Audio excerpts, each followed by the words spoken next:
নমস্কার বন্ধুরা, মিসেস ভৌমিক কিচেনে আপনাদের সবাইকে স্বাগত জানাই।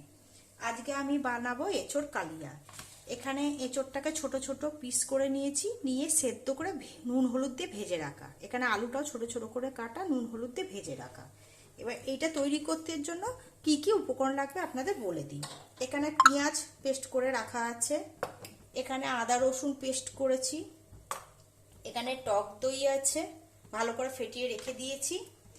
আর এইটা একটা মশলা করা আছে, এর মধ্যে আপনার 1 চামচ গোটা জিরে, 1 চামচ ধনে, 1 চামচ লবঙ্গ, 1 চামচ এলাচ, আর কিছুটা এরকম লম্বা এরকম সাইজের একটা গোটা ডালচিনি আছে করে এটা পেস্ট করে রেখে দিয়েছি আমি। এবার নুন লাগবে, হলুদ লাগবে, আর লঙ্কা গুঁড়ো লাগবে। এবার কি করে বানাবো আপনারা দেখে নিন। এখানে কড়া বসিয়ে তেল দিয়ে দিয়েছি, তেলটা গরম হয়ে গেছে। গ্যাসের ফ্লেমটা আমি জোরে করে দিলাম, দিয়ে এবার আমি পেঁয়াজ বাটাটা এর মধ্যে তুলে দেব।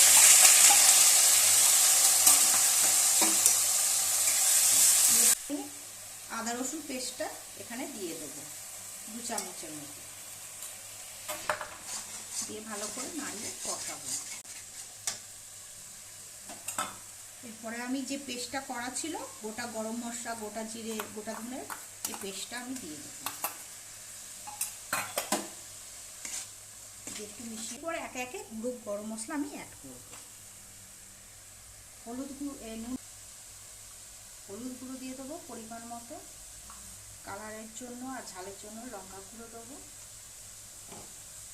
দিয়ে আমি ভালো করে কষাবো।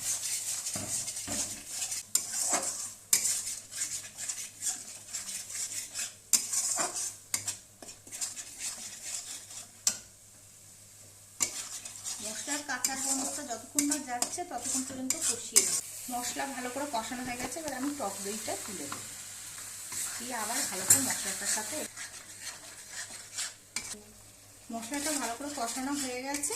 এবার আমি একে একে ভাজা আলুগুলো আর ভাজা এঁচোড়গুলো তুলে এই মশলাটা ভালো করে কষিয়ে নিয়েছি।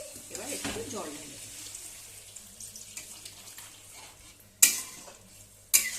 ভাজার সময় তো আলু আপনার অর্ধেক সেদ্ধ হয়ে আছে, আর এঁচোড় তো সেদ্ধ করেই ভেজে রেখেছি। এঁচোড়টা দেখুন ভালোভাবে হয়ে গেছে, কি সুন্দর রংটা এসছে। এর ওপর দিয়ে আমি কিছুটা চিনি ছড়িয়ে দেবো। চিনিটা দিলে তরকারির স্বাদটা দ্বিগুণ হয়ে যায়। দিয়ে এবার নাড়াচাড়া করে নেবো ভালো করে। নাড়াচাড়া করে নিয়েই আমি এবার নামিয়ে নেবো। এবার আপনাদের তুলে আমি দেখিয়ে দিচ্ছি বাটিতে এটা কেমন দেখতে লাগছে।